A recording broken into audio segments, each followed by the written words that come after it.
আসসালামু আলাইকুম দর্শক। আলহামদুলিল্লাহ, ইফতারি করার পর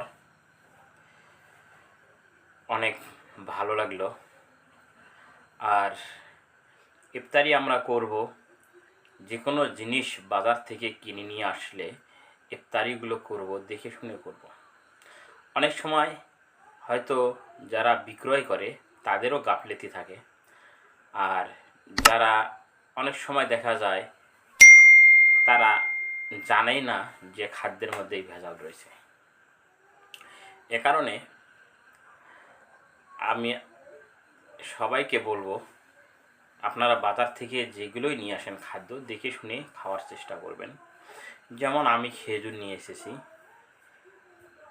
400-450 টাকা করে কেজি রাখলো আমার কাছে, যে খুব ভালো খেজুর।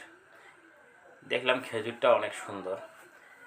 আনার পর ইফতারির সময় খেজুর ধুয়ে খাইতে বসছি, আর কি একটা কামড় দিলাম, দেওয়ার পর দেখলাম একটা পোকা, এত বড় একটি পোকা, আপনি স্ক্রিনেই দেখেন।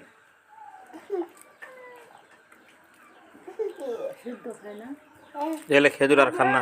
এই পোকাটা কত বড় বড় পোকা! একটা খেজুরে নয়, কয়েকটি খেজুরের ভেতরেই।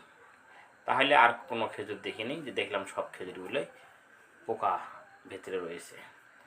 এখন আপনি যদি ওই লোককে, দোকানদারকে যে ধরেন যে আপনি পোকাওয়ালা খেজুর কেন দিয়েছেন, আমার তো মনে হয় তা সেও দোষী না।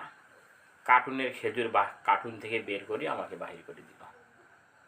সে তো কার্টুনের ভেতর ঢোকেও নেই, খায়ও নেই। এ কারণে দোকানদারকেও দোষারোপ করতেছি না। এই কারণে আমি সকল রোজাদার ভাইদের বোনদেরকে বলবো যে খাওয়ার সময় অন্তপক্ষে ভালো করে দেখে খাওয়ার চেষ্টা করবেন। এই পোকা যদি না দেখতাম, হয়তো পোকা আমরা পুরো ফ্যামিলিতেই খেজুর পোকা খেয়ে ফেলতাম। দর্শক, আপনারা ভালো থাকবেন এবং সুস্থ থাকবেন। আসসালামু আলাইকুম।